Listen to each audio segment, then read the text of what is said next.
Today, we start on the second class in the skill guide series, by popular demand, the Necromancer, who serves a role very similar to the Paladin as a support character with a decent amount of power under the hood, though utilizing some slightly more complicated mechanics to do so.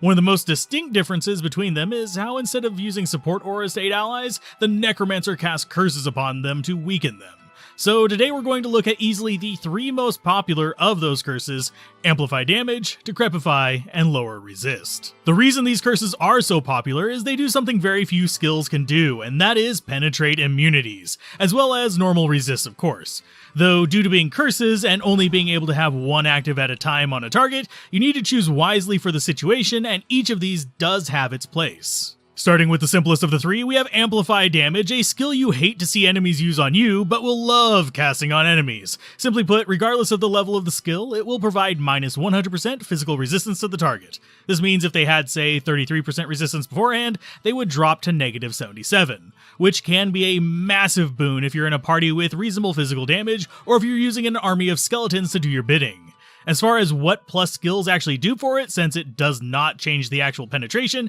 is that it provides a fairly significant boost to not only radius, but also duration, meaning you'll be refreshing it far less and needing less casts to cover an entire pack. Now, for immunes, Amplify damage sadly still suffers from the usual 1/5 penalty for its reduction, so if an enemy happens to have 100% physical resistance, it will only reduce them to 80% because of the penalty, and due to not being able to pierce physical resistance in any other way alongside amp damage, this is about the limit of what you can do with this penetration, so you really need to consider whether it's better to aim for removing the physical immunity, or if you should instead focus on elemental resist with something like our next skill, Lower resist. This is because Lower resist, much like Amplify damage, is an immunity and resistance piercing skill, and may see a bit more use by other characters thanks to its appearance on the new runeword Plague. Now, unlike Amplify damage, Lower resist focuses on the enemy, elemental, and poison resist instead, starting out low but quickly approaching its hard limit of 70% as it gains levels. This of course combined with the improved radius and duration as well.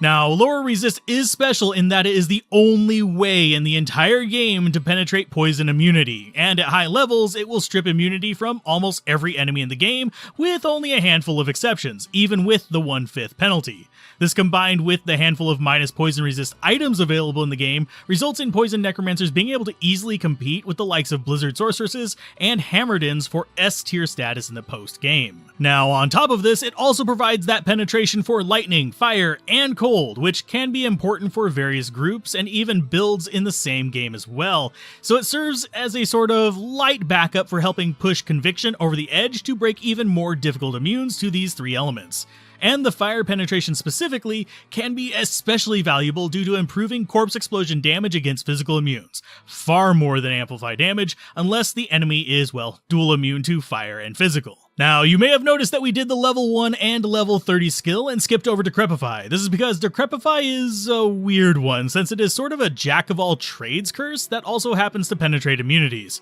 Specifically, it provides a 50% reduction in physical resistance, rather than 100% like Amplify damage, but to make up for this reduction, it comes paired with a number of other nice effects, such as 50% reduction in enemy damage, as well as a fairly significant slow target style effect. Now, for the physical resistances, it works just like Amplify damage, just half as much, but for the other two effects, there are some things to remember. The enemy damage penalty just applies to their physical attacks, and is part of the same stack as +% damage effects. So, for example, if an enemy has 110% enhanced damage from Fanaticism, from, say, Decease, and you Decrepify them, they would still have 60% enhanced damage, since the Decrepify effect just subtracts from the 110, rather than from the base damage. As far as the slow effect, this stacks on top of the other speed modifiers, such as Holy Freeze, Slow Target, Cold Damage, and Clay Golem effects, so it can be part of the formula to reduce enemies to the bare minimum speeds, resulting in astronomical attack delays, essentially turning them into the next best thing to a statue. Now, weirdly, in spite of this, Decrepify is generally the most popular just due to the fact that it spawns on Reaper's Toll, as well as runewords like Wrath and Lawbringer,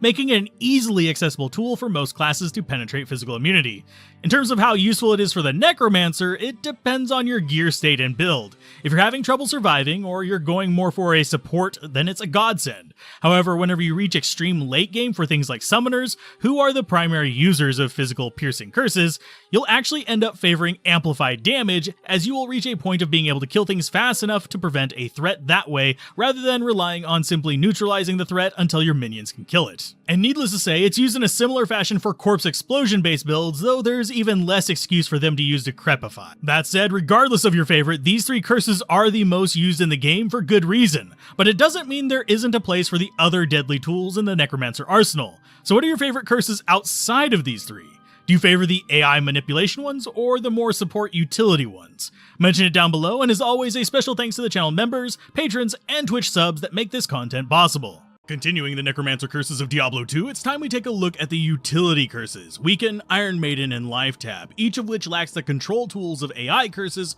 or the piercing tools of damage augmentation curses, but it still has a place in the arsenal of the Necromancer as well as uses for other class when they can find them. Starting out with the least loved of the bunch, we have Weaken, which actually in 2.4 got an improvement, with the inclusion of a scaling effect with level to allow it to at least attempt to compete with Decrepify, though sadly it's not quite enough to do so. This is because of how it works, basically subtracting from the enhanced damage effects rather than impacting base damage. For example, with level 35 Weaken, we reduce the enemy damage by 67%, which is the 33% from level 1, with 1% per level after added to it. This means for normal enemies with no modifiers, yes, it will reduce their physical attack damage by 67%, but against more dangerous enemies such as Fanaticism or Might or even Extra Strong, it is a bit less significant, since it only subtracts from these improvements, which you'd need fairly high level Weaken to overcome. This is further reduced in usefulness thanks to it actually only applying to attacks, so it will not reduce the damage of things such as Stygian Doll Explosion, since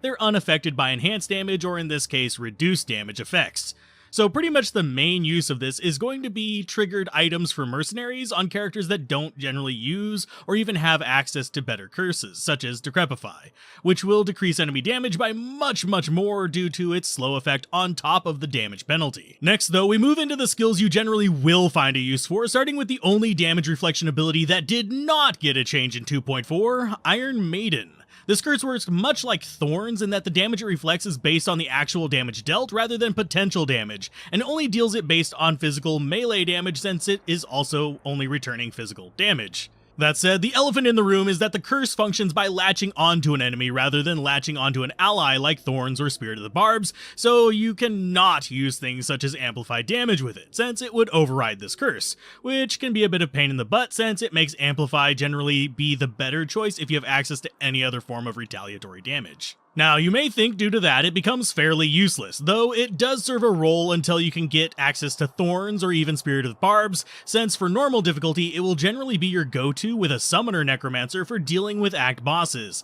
since like we explained in the Thorns video, the increased damage Act bosses do to minions carries over into the amount of damage this retaliation deals back, making it a one-point wonder along with your Clay Golem for cheesing most bosses in normal difficulty, until you can get a Thorns Mercenary in Nightmare, at which point you can switch to Amplify or Decrepify for bosses. And it is worth noting, like a lot of retaliation skills, it has a massive penalty in PvP, though this penalty is only 1/4 rather than 1/8 like Thorns. Now, last up on the list is probably the skill most of you are, well, most aware of and use most frequently, especially if you're running with any paladins farming Ubers, and that is Life Tap, which at first glance to most players probably just seems like a glorified source of life leech, and while to an extent that is right, this skill has some interesting mechanics that make it far more useful than its equipment-bound cousin. As far as how it works, it is best to separate it in your mind from Life Leech, since Life Tap functions on a physical damage dealt is converted to life gained formula, rather than the more complex formula of Life Leech,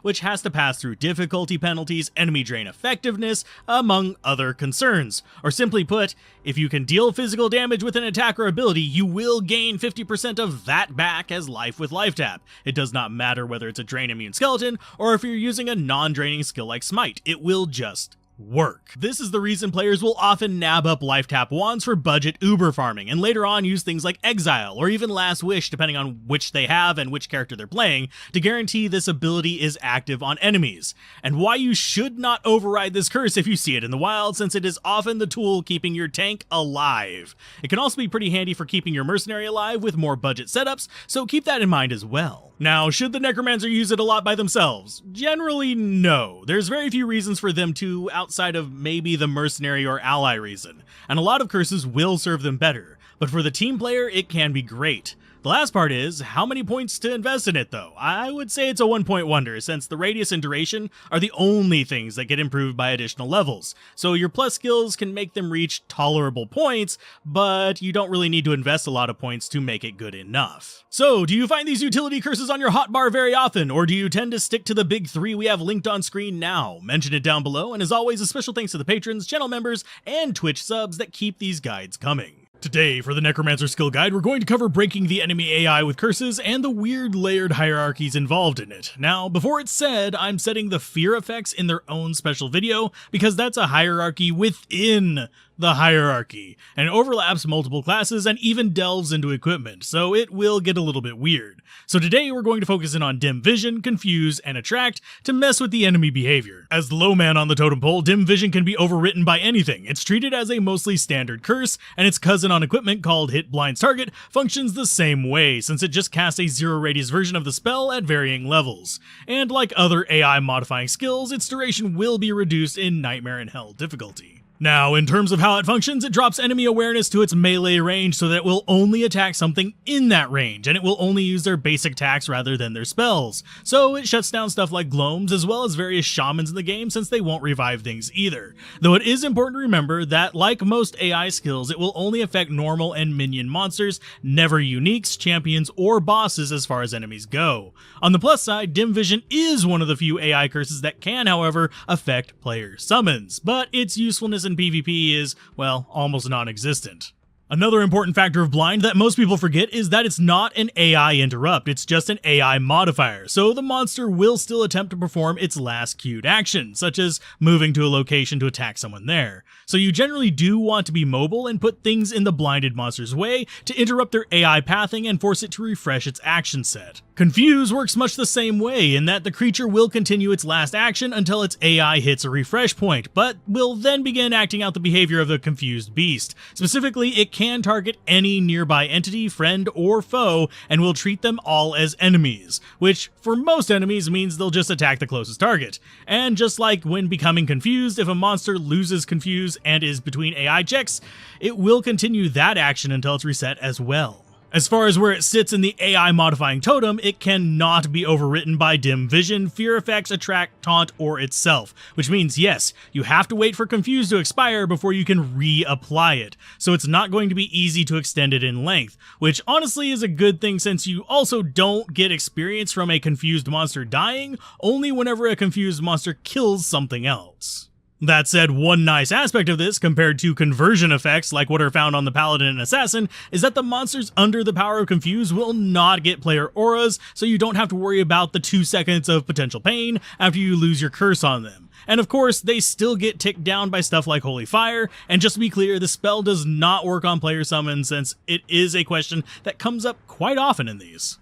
And unfortunately, or fortunately depending on your perspective, neither does our curse Attract, which sits as a sort of cap on the AI curse totem since it cannot be overwritten by anything, not even itself. So the AI shift will function very similar to Confuse, where you have to wait for it to expire and then reapply it. Now, as far as how it works, Attract is a single target AI curse that, again, will only affect normal or minion monsters just like any other AI curses. And being a single target generally means you want to actively click on the enemy you would like to be under its effect, though it does have an auto-target radius in case you need it, resulting in the target closest to the cursor being hit by it. Now, when placed on an enemy, Attract will essentially turn that enemy into a potential target for any friend or foe nearby, making it them against the world. And while in general Confuse is preferred for crowd control, Attract does have a few advantages, such as not having the experiments shenanigans of Confuse, so you get experience regardless of what dies. It also is useful for focusing down more annoying enemies rather than just making a chaos cluster. Plus, it won't get shut down by any other curses in case you have a mercenary casting, say, Decrepify. So, do you use the mind-altering skills? Do you put your enemies under the power of LSD? Mention it down below, and as always, a special thanks to the channel members, patrons, and Twitch subs that make this content possible. In Diablo 2, fear effects can be interesting, and they were made even more so by changes in 2.4, specifically to Grim Ward. So today we're going to look at all the sources of fear and how they fit into the AI override stack that we covered in the Necromancer curse videos. And these will all override other standard curses when used, which is one big reason why they're only used in very specific builds like Pit Zerkers and for unplugging narrow passageways for summoners. Now, much like dim vision, fear effects are fairly easy to override themselves, but unlike other curses, fear effects have a hierarchy for which one will always win against the lower ones rather than going for something like highest level or longer duration. So it is possible to override a long duration fear effect with the lower duration one if you just happen to get the wrong stack. Now, the way fear works is when it's applied to the enemy, it tells their AI to run away at the next AI check. So enemies may keep running towards you for a moment, but as soon as they trigger that AI check, they will begin running away from the player. It is worth noting that, as with other AI curses, enemy AI can be broken by these skills, resulting in them going into an idle mode rather than fleeing, though it is hard to reproduce reliably. All fear effects function this way, usually using a duration rule for how long something will try to run. Starting out with the lowest flee effect on the totem, we have Howl, that despite being able to be overridden by all the other fear effects is actually a rather unique skill in a few respects. First, it delivers the fear effect using projectiles, just like all Warcry applications function, so enemies can thread between the missiles and be unaffected by it, but generally speaking, if the radius is still within the normal screen space, you will not see this very often. The other odd aspect is that it is the only fear effect that has a level formula. Simply put, unlike Terror and Grim Ward, whenever you hit an enemy with Howl, the game checks the monster's level against your level plus the skill level plus 1. And if the monster level is higher, it will not be hit by fear. If it is lower, it will be. After Howl, we have the combat ability called Hit Causes Monster to Flee. This can override Howl's effect, and is sometimes one of the ways you end up with shorter duration fears after longer duration Howls. Now, as far as the mechanics of this, it basically triggers a % chance to apply the fear curse effect on them. And while the percents listed are not always super accurate, the margin of error on them is usually about 1% at most, so it's not going to make a big difference for the intended use. It is also an interesting note that if your attack triggers blind target and monster flee from equipment, the monster flee effect will override the blind effect, though when it comes to chance to cast effects, those are a little bit different due to trigger orders. Back to the skills though, we have Terror, the Necromancer Curse, which overrides both of the previous fear effects but also has god-awful radius. And while most other skills update their tooltips to reflect their durations in Nightmare and Hell, Terror forgets to. So remember that Nightmare halves the duration and Hell quarters it, so you're going to get a lot less time with this than you might think in Hell, but at least it doesn't require a level check like Howl. And despite being just the same as the rest of the fear effects, having one level in this as Necro can be pretty useful for crowd manipulation while you're trying to navigate as a summoner, or to give you a little bit of breathing room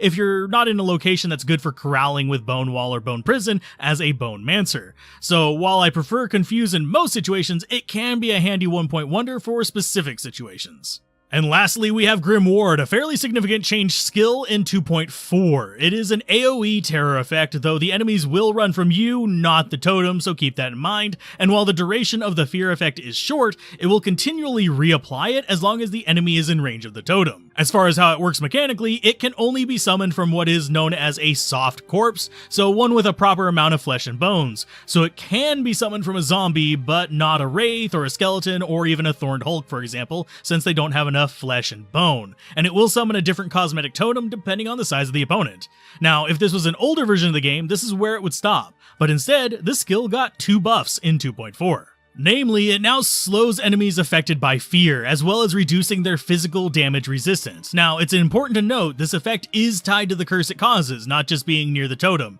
So as you can probably guess, it will not deliver these effects on anything except normal and minion monsters, which means you will not get the slow or the damage boost against uniques, champions, or even bosses that happen to have minions near them to summon it from. So that does limit its use, but it is a lot of fun to throw on a barbarian or as part of a group with something something like a multi-shot Amazon. So do you use any of the fear effects for your builds, or do you avoid them so you don't have to track enemies down? Discuss it below, and as always, a special thanks to channel members, patrons, and Twitch subs that make this content possible. Today, we have our second split class video, as we talk about what are often considered the must-have skills for their respective classes, Corpse Explosion and Death Sentry, which have a few mechanics that most players may not know about, and are still two of the strongest skills in the game, despite the fact that Corpse Explosion is one of the most nerfed skills in the game, and Death Sentry itself has received a few nerfs recently as well. Starting with the Explosion, since it is the cornerstone of both skills, we have skills that deal damage based on a percent of the enemy's normal base life.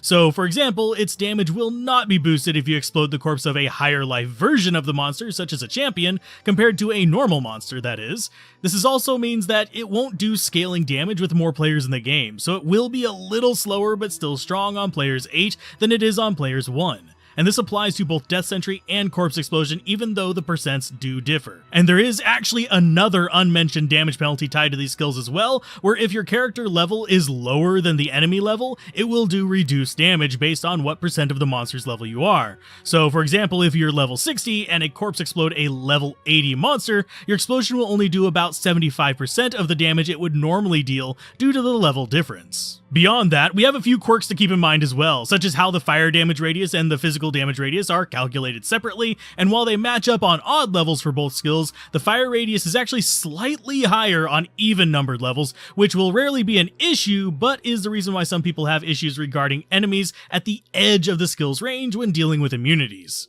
And the last little bit about the Explosion to remember is how it's treated by plus fire skills, fire damage boosters, and minus enemy fire resist effects. Starting with fire skills, Corpse Explosion itself is considered a fire skill, while Death Sentry is not, so only Corpse Explosion gets a boost from stuff like Mage Fist. Now, plus percent fire damage, like what you find on Rainbow Facets or with Fire Mastery, do not work on either of them, so the only way to increase the fire or physical damage above base is by reducing the enemy resistances through things like Conviction, Lower Resist, Amplify damage, etc. Now, for the Necromancer Corpse Explosion, that's going to be about it, since regardless of level, it will deal 70 to 120% of the enemy's base life as damage, with half of it being physical and the other half being fire. So the main thing you're going to gain with putting points into it is going to be increased radius, which, depending on where or what you farm, it may be a waste of points, but you'll often find people recommending high levels in it due to open farming areas like cows and Chaos Sanctuary. With Death Sentry though, we have a little more in the way of things to consider. This is because it's a bit more layered of a skill, with lightning damage as an attack when no corpses are present,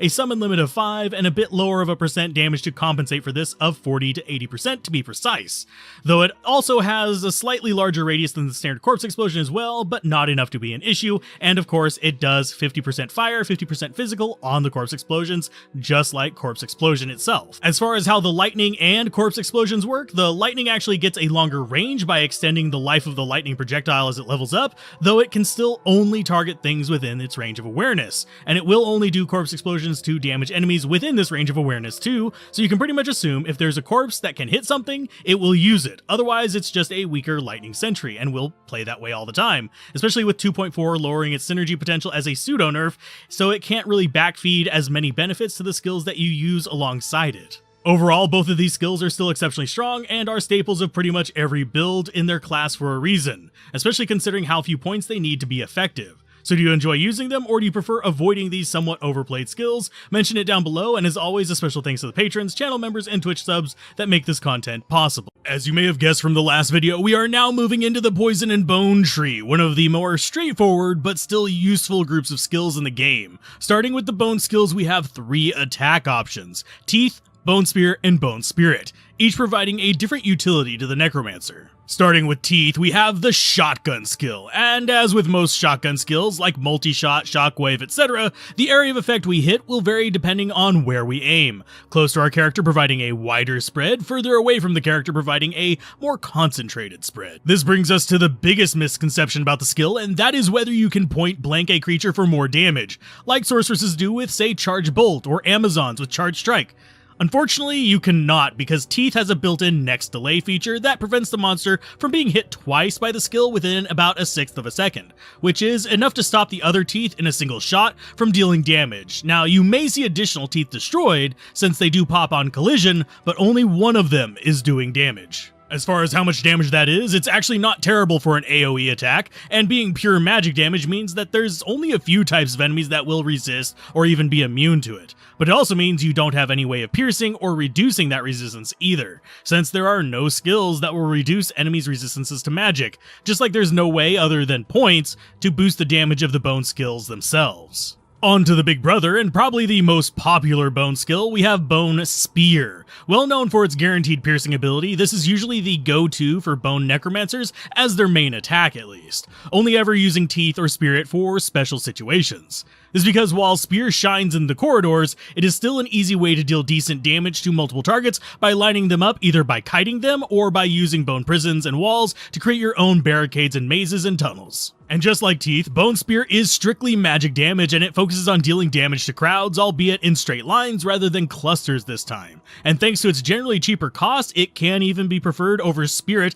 due to doing some decent damage even to single targets. This is also partially due again to the only way to boost the damage of any of these skills is with more points invested in the skill and its synergies. So the small difference in damage going to Spirit is usually not worth it since it cannot be amplified. Speaking of Bone Spirit though, we have a rather iconic skill that has sadly been hit by the nerf hammer a few too many times to really be super viable against monsters, though it is still kind of key in its role in PvP. Specifically, Spirit is intended to be a relatively high magic damage single target homing attack, though in practice, its main use is a herding tool in PvP to get people to walk into your spears and teeth due to its damage being far too similar to that of Spear without the piercing. Now you may be asking if the homing makes up for it. Unfortunately, no. Since the homing change in an early Lord of Destruction patch, the homing only works if the player can already see the monster. So in general, in situations where Spirit works, Spear can work too.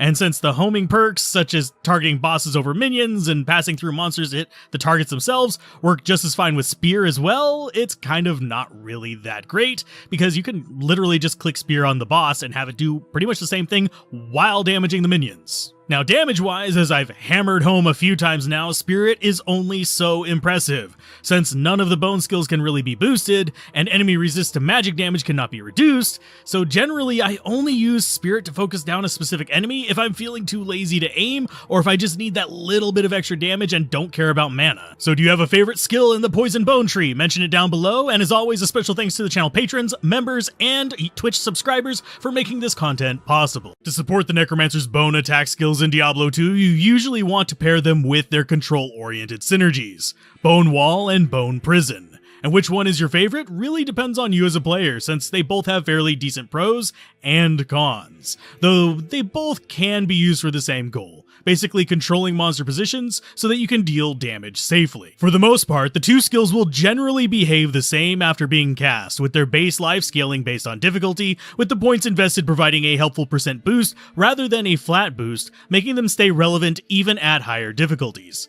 In addition to that, they also have a scaling level and defense value as you go into those higher difficulties too, though at level 73 in Hell, they will still generally get hit most of the time. To help with the survivability though, the walls do have natural resistances, since they unfortunately do not benefit from the summon resist skill, but instead get boosted poison and cold resists in all three difficulties, with straight poison immunity in Nightmare and Hell, not to mention they also gain a 50% damage reduction in Hell difficulty itself, which greatly improves their survival in a lot of situations. Now, as far as how they behave in regards to enemies, they both act as exceptionally good monster magnets for attracting enemies from further away than you would normally expect, which can be a lot more useful whenever you get used to it, and on top of that, since they're not considered summons, they also do not take bonus damage from things like act bosses, instead taking damage more in line with what a player would. Though, by not being summons, they also fail to benefit from friendly auras, so you cannot use stuff like thorns on them, or even stuff like prayer,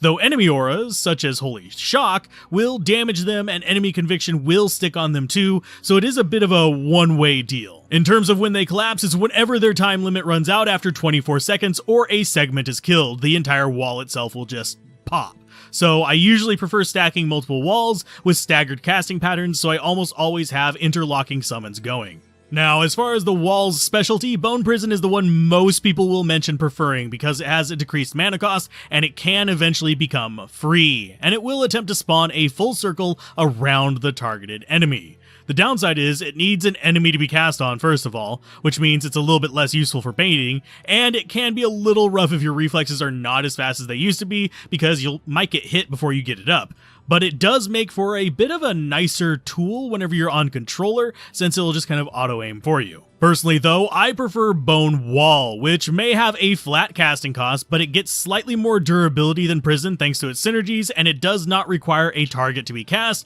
meaning you can block off a path with it and let it draw enemies up to it from off-screen, so you can bait and kill in batches. And with its increased length at higher levels, as well as creative aiming, you can even create mazes and tunnels and blockades to make using Spear on clusters of enemies significantly easier to manage. With that said, both are actually great skills and really depend on personal preference as to which one you should use. And generally, I would say Prison would be easier to pick up for new players, but Wall has much more flexible utility. But do you have a personal favorite, or do you prefer your walls to have swords and anger like skeletons? Mention it down below, and as always, a special thanks to the channel members, patrons, and Twitch subs that make this content possible. To continue the deep dives on the Poison Bone tree, we have Poison skills, which among them is an S tier skill that easily competes with the likes of Blessed Hammer and Blizzard, though that most people ignore because of misconceptions about poison damage throughout the game. That, and it requires more specific equipment than these other two competitors to truly see itself shine, despite at the high end being significantly cheaper to set up online. Starting at the bottom, we have a skill that multiple people have tried to make builds around because, well, thematically it's cool,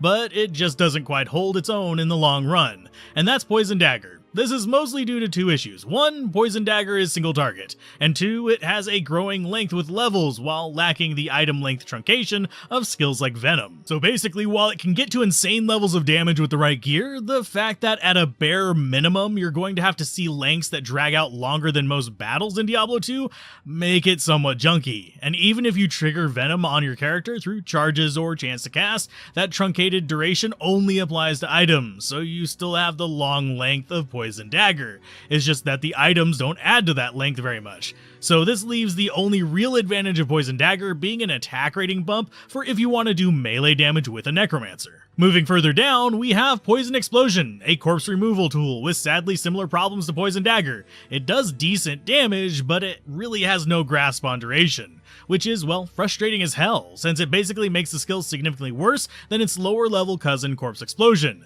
This, in combination with its somewhat unreliable application of the poison and tiny radius that weirdly does not increase with level sadly, results in it being almost never used, and since Corpse Explosion is a prerequisite for it, even for just corpse removal, you are better off using Corpse Explosion, even if you have this fully synergized. That leads us to the skill that gave this video its title, since through dumping points in the last two, sadly kind of bad skills, you are pumping up what is actually capable of being an S tier skill that rivals Blessed Hammer and Blizzard, and with the right setup, can actually farm far more locations effectively than either of them. This is Poison Nova. Easily one of the strongest PVM skills in the game. There's a few reasons for this, starting with the skill itself. It has a fairly solid area of effect, its poison duration is hard capped at 2 seconds, and even though the poison bolts are destroyed on impact, there's enough of them that you can usually take down most, if not all of a crowd in one shot.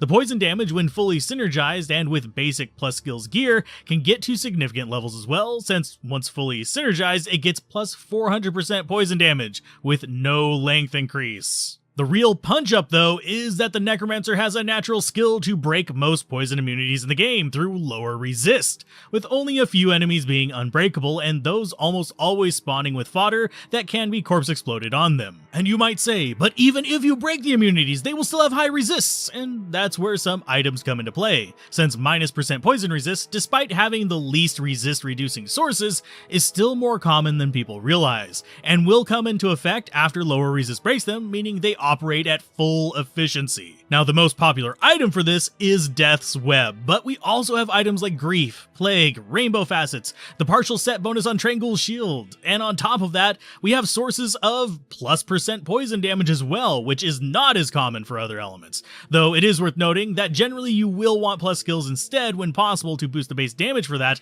400% we mentioned earlier. But since you're going to be using Trengul's shield, you might as well use Trengul's gloves that have 25% on them. But needless to say, with some basic setup, the skill can deal with most areas on players 1, even in super budget gear, and it can trash even player 7 hell with high-end gear. It's just most people don't acknowledge it due to misunderstandings about how it works, and an overvaluing of Death's Web compared to other tools in the toolbox, which results in the other items being dirt cheap comparatively, but even with Death's Web, it's usually cheaper to set up than a full tilt sorceress or paladin. And on top of all this, the Poison Necromancer will actually have plenty of points left over for support skills, so if you want to go into summoning, or even just other attack skills, or even curses to help your team, you will have plenty of points to do that. So, do you enjoy using poison, or have you avoided it because of a dislike of damage over time? And do you think you would consider trying it out at a high-end Poison Nova build at least? Discuss it below, and if you want to see its bony competition, check out the video on screen now, and as always, a special thanks to the channel members, patrons, and Twitch subs that make this content possible.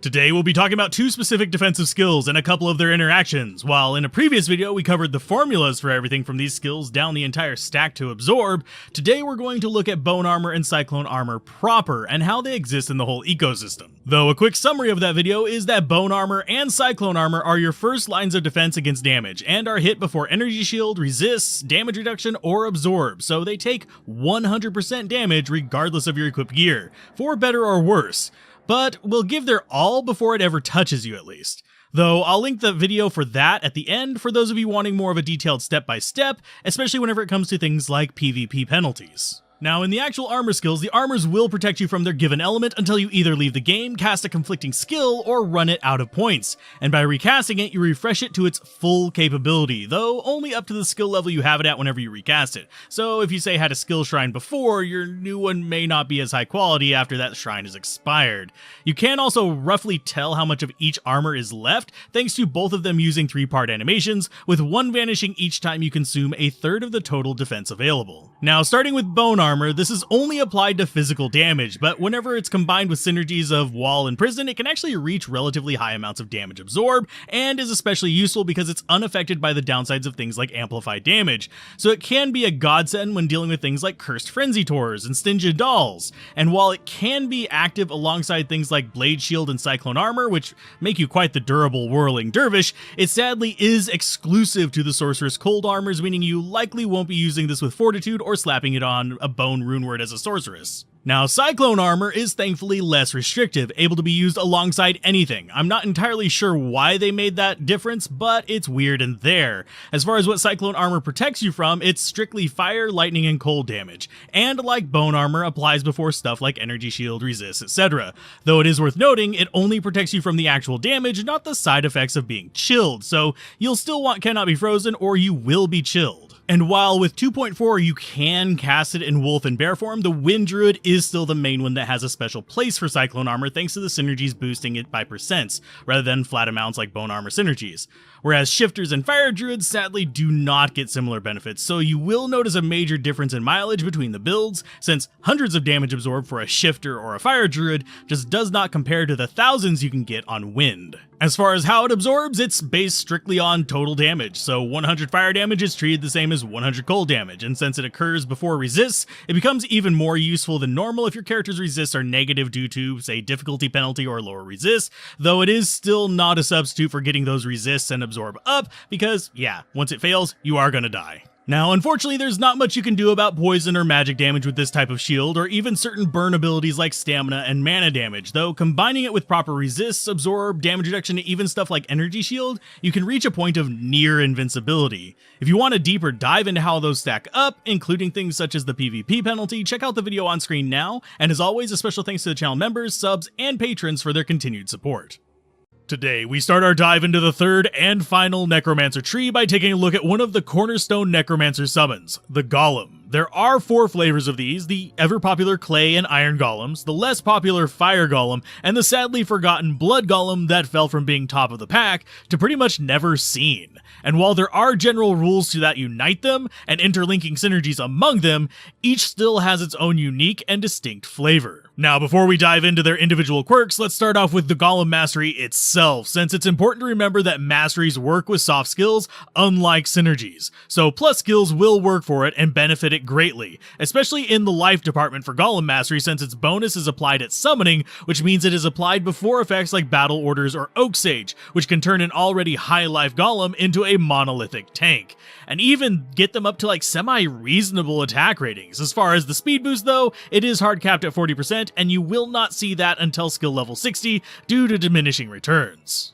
As far as the other global bonus for Necromancer summons, we have Summon Resist, a fairly simple skill which also acts as a mastery, so it benefits from plus skills, but since it is a mastery, it only applies to golems and skeleton summons, so no super immune revives or Valkyries for example. On top of this, it also has diminishing returns, but is hard capped at 75%, so the base unit will need some level of resist to reach immunity, which thankfully each golem has at least a couple of. As far as what it means by all resist, that's just fire, lightning, cold, and poison, so there are still a couple gaps it leaves open, but it's got you covered for the most important ones. Starting at the first golem you get access to, the Clay Golem, we have probably the most popular of the 4 since it's reliable, strong, and does not require an item to summon, unlike the Iron Golem. It's also extremely popular because it has one of the best unique effects of the 4, with the ability to slow any enemies it hits, as well as any enemy that strikes it with a melee attack, by the percent listed at least. It is also one of the more useful golems for synergies if you're doing a Golemmancer due to providing additional attack rating per level,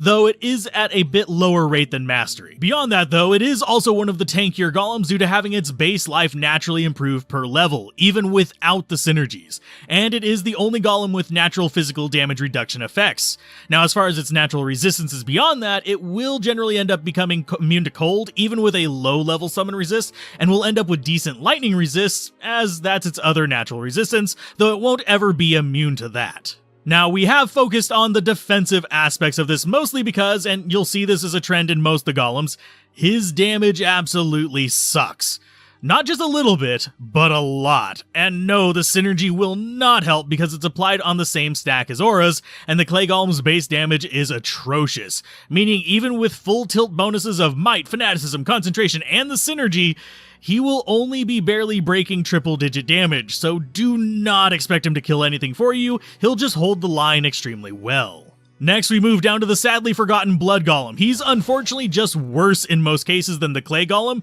less life, better but still pathetic damage, and his health sharing quirk is, well, useless ever since an early patch removed the exploitation that was commonly used to make him overpowered in the early days of Diablo 2. Simply put, he'll drain life each hit with his pathetically low damage, and even though it's not affected by the difficulty penalty to leech, it's still rather garbage amounts, so you'll almost never see the overflow come to your character. So the only thing that really does anything for him is that he's the only golem you can indirectly heal, since you can heal him by chugging potions yourself, which is frankly something I just don't care about. As far as his natural resists, those aren't enough to redeem him. With only 20% magic and poison resist naturally, he's never going to be immune to either. And he has no way of pumping that magic resistance up to something interesting, even though, if you could, it's so rarely encountered there would not really be a role for it. So the only reason to put points into this guy would be to boost the life of your other golems, but since it's additive with the Golem Mastery bonus, you're better off putting your points there since it gives 4 times the boost.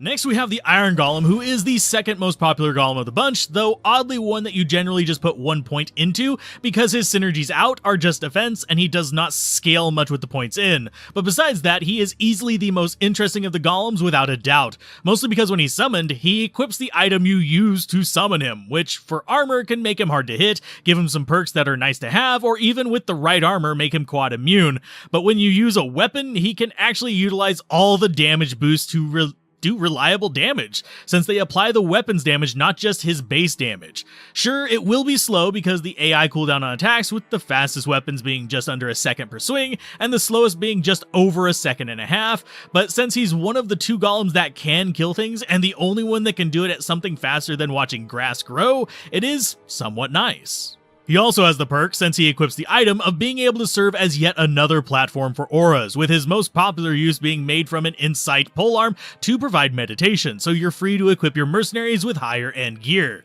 Some people will equip him with higher end rune words and items, but you do so at your own risk, since if he dies, you lose the item. I mean, you lose the item anyway if you make it from him, so it's on him. And you'd need to make another one to create another golem of the same type. It is also worth noting that there are some traits that do not carry over to the Iron Golem. Those are mostly the same ones you won't see carried over on mercenaries, though, to prevent crashing and bugs. His other effect, a natural personal thorns, is a little less useful just because, well, it's thorns. It's not really a detriment, just not something I would go out of my way to rely on, especially since this is one of those golems you want to have friends with, since he will be expensive if you're going to use good gear with him, though you can still resummon him from trash if you really need to. As far as his personal thorns aura, it kind of works like Penetrate and Blessed Aim. Any external thorns aura will override his natural one. Now, the last fairly unique trait of the Iron Golem is that it follows you from game to game if it survives, at least if you have points in the skill. So if you leave and enter the game, he will summon at your fully equipped level when you enter,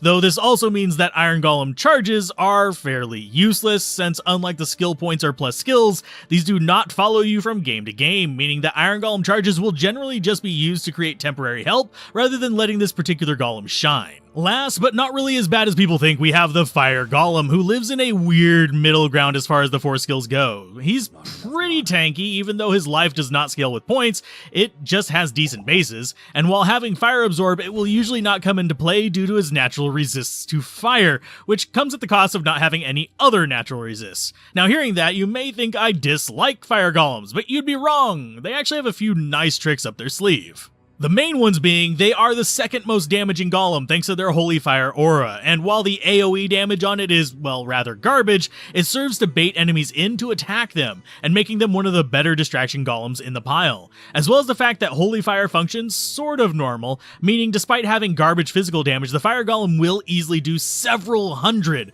fire damage per attack. He can even reach over 1,000, and it will continue to scale even when the area of effect damage stops growing, which blows the clay and blood golems out of the water, though unfortunately they do not benefit from anything like rainbow facets or phoenix shields the necromancer may be wearing, because it's a summon, not a spell. Beyond that, they just have a random bit of quirky behavior, such as their death explosions, which deal a small amount of physical and fire damage on death or unsummoning, and being the naturally fastest golem of the bunch, resulting in them being even better at distracting enemies, since they are more prone to just being the closest target to the enemy in a lot of cases. Overall, the golems are pretty awesome to the point where they have been proper Golemancer builds in the past, though it is worth noting they are gimmick builds, but with the right prep they can generally match or beat similar summoner or player mercenary builds in other classes, so if you're looking for something odd, check these out, but if you're just looking for a sturdy tank for your army, they will still make a great addition to plenty of other builds, even with a bare minimum investment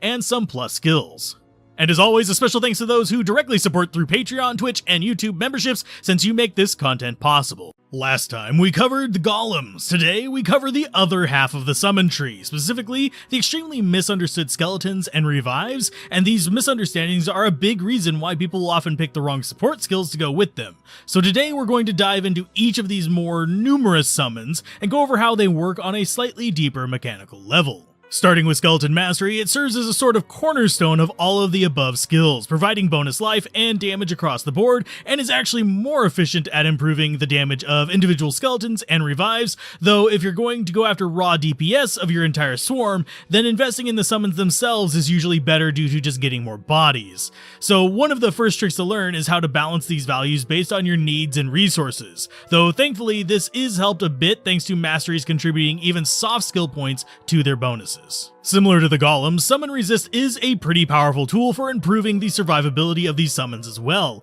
though unfortunately it does not work on the revive, since that would just be broken considering how they work, though for the normal skeletons and skeleton magi it is still a super powerful tool for keeping them alive, especially considering area of effect skills can be exceptionally dangerous to your minions without these resists. Now, onto the proper summons, we have 3 types: Skeleton Warrior, Skeleton Mage, and Revives, each with their own quirks to how they function. Starting with the Skeleton Warriors, we have a fairly popular minion with some odd quirks. Some of the simpler aspects are the standard AI delay, keeping their attacks relatively slow individually, also how their stats are based on their skill levels whenever you cast them, and that if you spawn them without a shield, they get a 0% chance to block, but with a shield, they have a 3% chance to block. So you kind of do want to watch for, well, shields. There's also how to know the number you'll have at any given level, with the first 3 levels granting you an additional skeleton each, then only getting more skeletons every 3rd level after that. So at level 3 you do get 3 skeletons, at level 6 it's 4, level 9 is 5, etc. The way these get weird though is how their damage is calculated, not in the summoning. Simply put, their base damage is actually determined by both Raised Skeleton and Skeleton Mastery,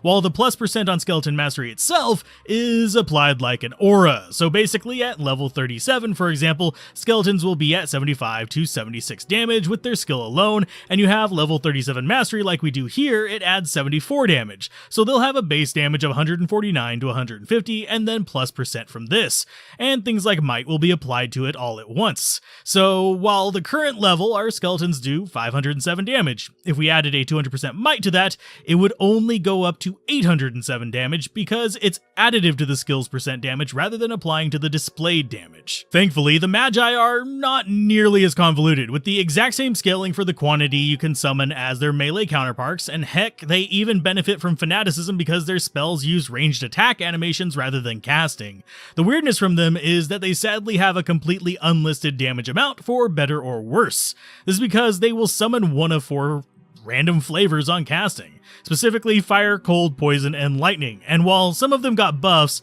they're still fairly weak since there's no reliable way to consistently boost their damage output outside of resistance manipulation on the enemies. That said, there is a hidden function that does influence these damages called missile level, which you can basically think of as the spell level they use to cast their attack. And like the Skeleton Warriors, the majority of their base damage comes from Skeleton Mastery, not the skill itself, with every point in the Mastery providing 1 missile level, while Summon Skill itself only gets its first missile level at level 4 and then goes up every 2 levels after that. So on a per mage basis, Skeleton Mastery will have a bit more mileage. Now, due to the limited potency of the Skeleton Magi, they generally end up being better to use for the side effects of their damage type rather than their actual raw damage. So no matter how many you have, getting a few poison to prevent the monster healing, or if you don't mind a bit of a chill, getting a few cold can actually be semi-useful. Though generally you only want to use those after you have the rest of your army up, as there will still be usually enough corpses for exploding even whenever you get them, but you don't want to slow it down any. The third remaining summon is the Revive, which really varies based on what you decide to revive, which generally just has some things to keep in mind whenever you decide to use them. First off is that they have a hard cap on duration.